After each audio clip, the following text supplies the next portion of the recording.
Good morning. मैं doctor Surendra, assistant professor, समाजशास्त्र विभाग, एफिलेटेड कॉलेज चौधरी चरण सिंह विश्वविद्यालय मेरठ, आप सभी का विद्यार्थी टुडे यूट्यूब चैनल पर स्वागत करता हूं। आज की हमारी चर्चा समाजशास्त्र विषय संबंधित विभिन्न परीक्षाओं की दृष्टि से उपयोगी है।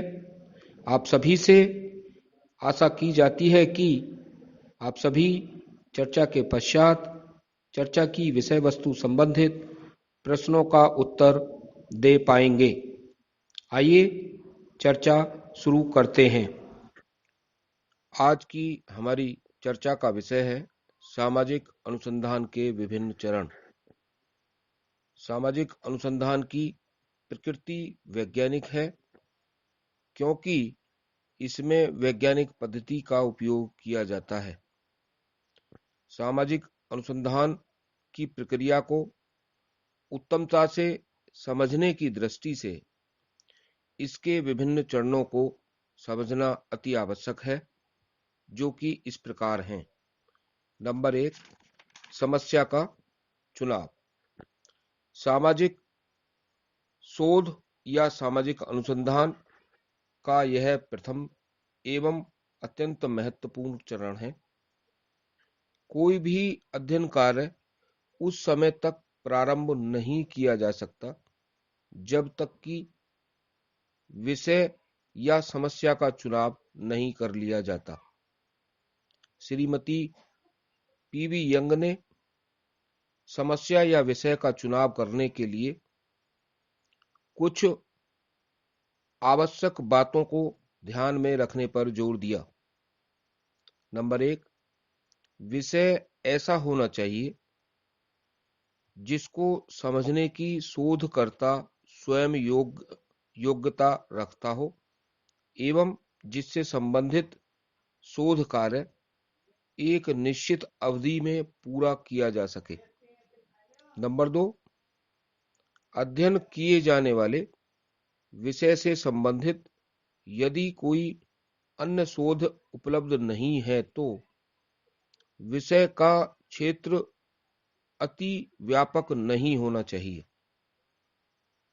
नंबर 3, इस बात को ध्यान में रखना चाहिए कि उपलब्ध प्रविधियों की सहायता से विषय का अध्ययन किया जा सकता है या नहीं किया जा सकता। नंबर 4, उस विषय या समस्या के चुनाव से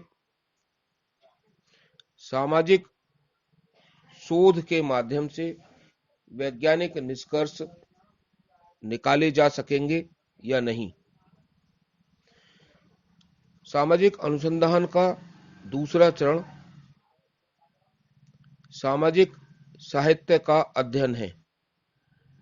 विषय का चुनाव कर लेने के पश्चात यह चरण अति महत्वपूर्ण है। यदि अध्ययन विषय से संबंधित साहित्य का पुनरावलोकन किए बिना ही शोध को प्रारंभ कर दिया जाता है तो इससे संपूर्ण शोध प्रक्रिया के ही दोषपूर्ण होने की संभावना बनी रहती है। संबंधित साहित्य में प्रलेख, लेख, पत्र, पुस्तकें, विषय से संबंधित शोध ग्रंथ आदि आते हैं। साहित्य के अध्ययन से शोधकर्ता का कार्य कुछ सरल हो जाता है। अध्ययन की विभिन्न प्रविधियों का उसे ज्ञान हो जाता है। शोध कार्य में आने वाली कठिनाइयों का पता लग जाता है। महत्वपूर्ण अवधारणाओं की जानकारी मिल जाती है। किए हुए शोध कार्य को पुनः दोहराने की भूल से छुटकारा मिल जाता है तथा शोध कार्य की सही रूपरेखा तैयार करने में उसे मदद मिलती है। संबंधित साहित्य का अध्ययन कर लेने के बारे में श्रीमती पीवी यंग ने अपने विचार कुछ इस प्रकार बताए हैं। नंबर 1, शोधकर्ता को अध्ययन विषय से संबंधित ऐसी अंतर्दृष्टि प्राप्त होती है जिससे वह उचित प्रश्न कर सही सूचना का एकत्रीकरण कर सकता है। नंबर 2, शोध कार्य में उपयोगी पद्धतियों प्रविधियों का उसे ज्ञान हो जाता है। नंबर 3, अवधारणाओं को समझने प्रकल्पनाओं का निर्माण करने में उसे सहायता मिलती है। नंबर 4, किसी शोध कार्य को फिर से दोहराने की गलती से वह बच जाता है और विषय से संबंधित उन पहलुओं पर ध्यान दिया जाता है जिस पर अन्य शोधकर्ताओं ने पूर्व में ध्यान नहीं दिया है। इससे शोध कार्य अधिक व्यवस्थित हो जाता है। सामाजिक अनुसंधान का तीसरा चरण, इकाइयों का निर्धारण। इकाइयों का पूर्णतः स्पष्ट और सुपरिभाषित होना अति आवश्यक होता है। अध्ययन की इकाइयां ऐसी हो सकती हैं जो अत्यंत सरल मालूम पड़े, जैसे कृषक, श्रमिक, मकान, बेकारी, शिक्षित आदि।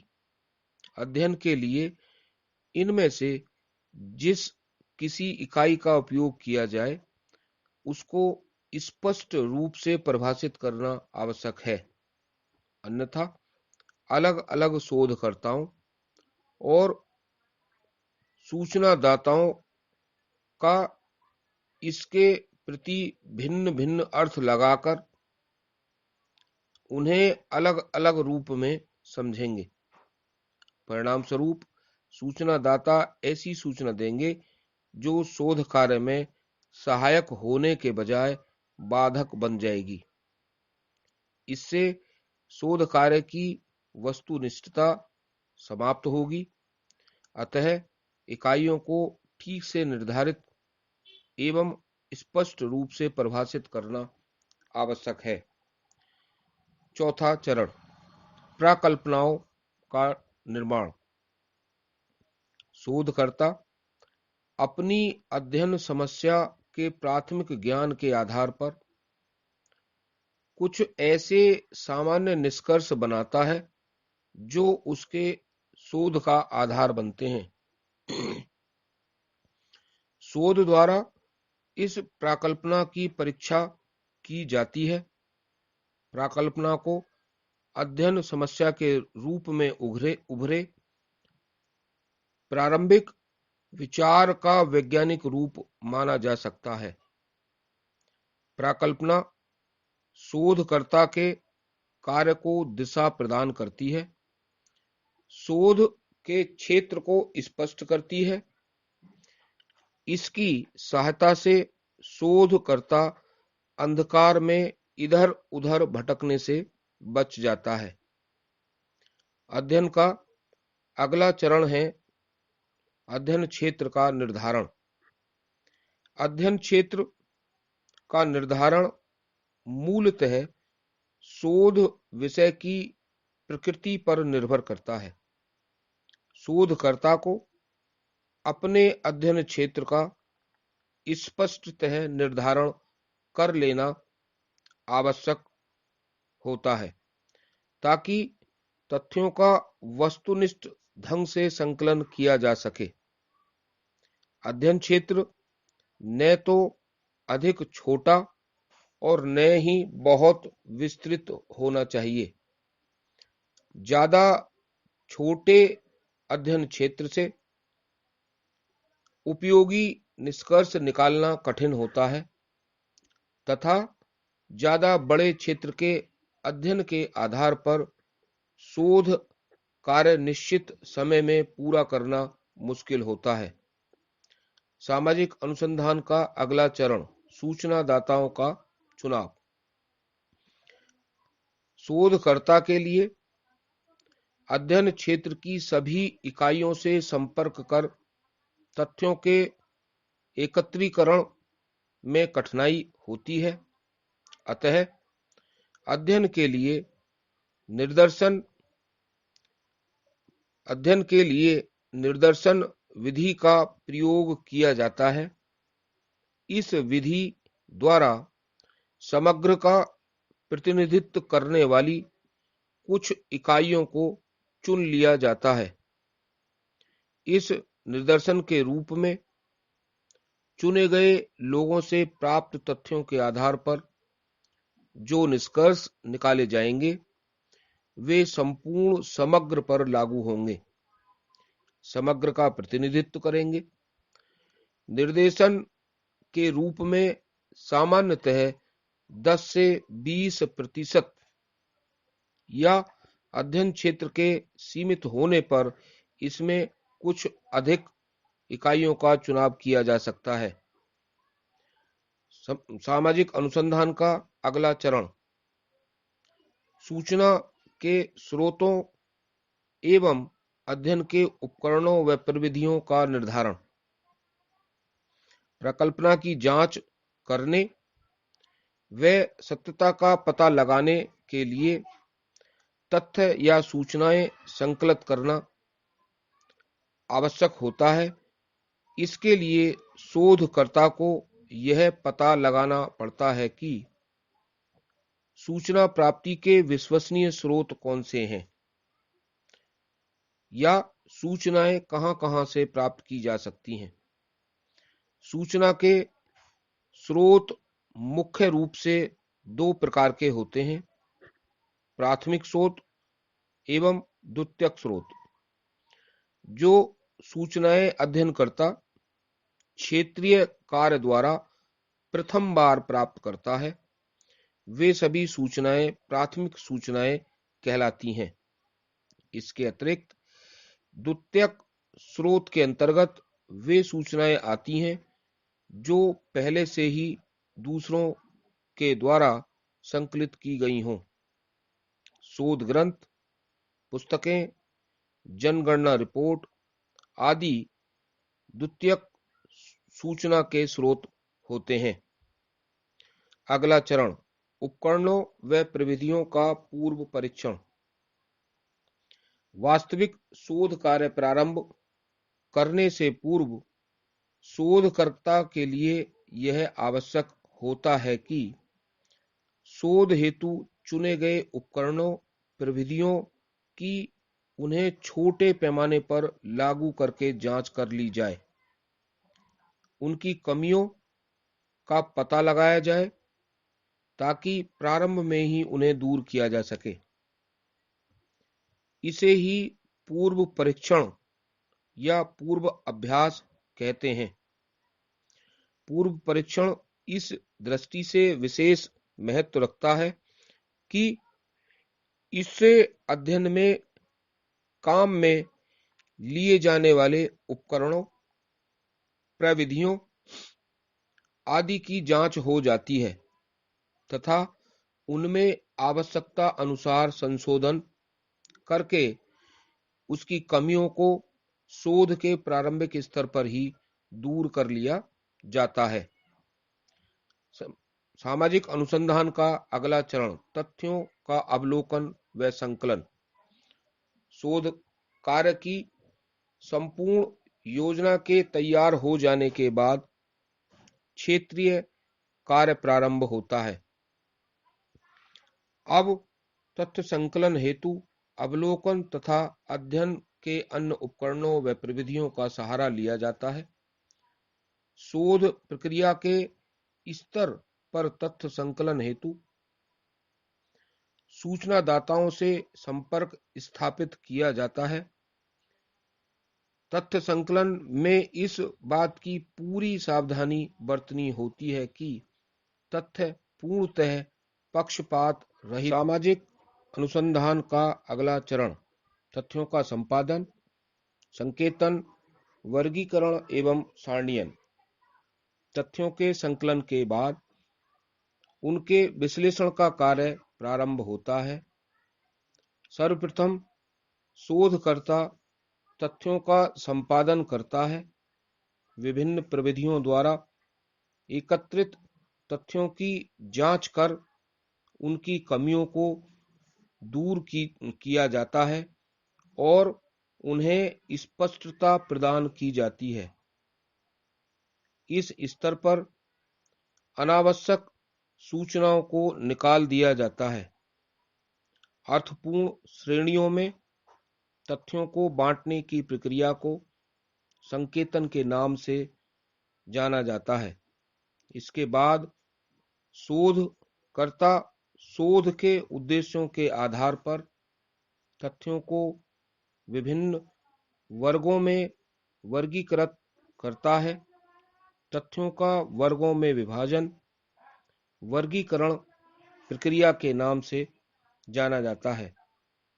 सारणियन में वर्गीकृत तथ्यों को संक्षिप्त रूप प्रदान करने के लिए संख्यात्मक सारणियों में रखा जाता है।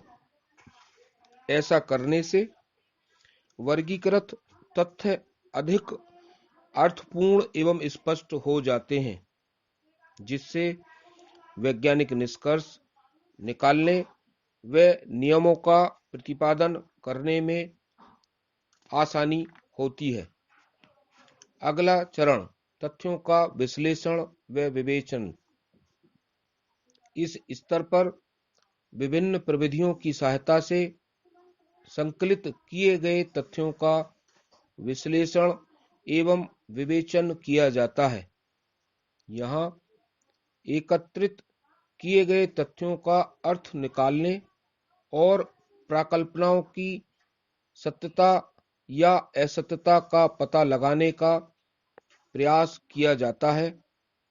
तथ्य घटनाओं व विभिन्न दशाओं के बीच सह संबंधों को व कार्य कारण संबंधों को जानने का प्रयास किया जाता है। इससे वैज्ञानिक निष्कर्ष निकालने में मदद मिलती है। सामाजिक अनुसंधान का अंतिम चरण सामान्यीकरण व नियमों का प्रतिपादन। यह शोध का अंतिम व सर्वाधिक महत्वपूर्ण चरण है। यहाँ वैज्ञानिक निष्कर्षों पर पहुंचकर नियम व सिद्धांतों का प्रतिपादन किया जाता है। शोधकर्ता शोध के अंतिम चरण के रूप में प्रतिवेदन प्रस्तुत करता है। सामाजिक शोध एक लंबी प्रक्रिया है। इस प्रकार के शोधों से प्राप्त सामान्यीकरण व नियम ही किसी विषय के ज्ञान भंडार को बढ़ाने में योगदान देते हैं। उम्मीद है आप सभी आज की इस चर्चा से संतुष्ट होंगे। विभिन्न परीक्षाओं संबंधित अन्य वीडियो देखने के लिए आप विद्यार्थी टुडे यूट्यूब चैनल को सब्सक्राइब जरूर कर लें, लाइक करें और अपने दोस्तों को शेयर जरूर करें, जिससे वो भी इसका लाभ उठा सकें, तथा बेल आइकन को दबाएं, जिससे आपको नए वीडियो की जानकारी समय से मिल सके। धन्यवाद।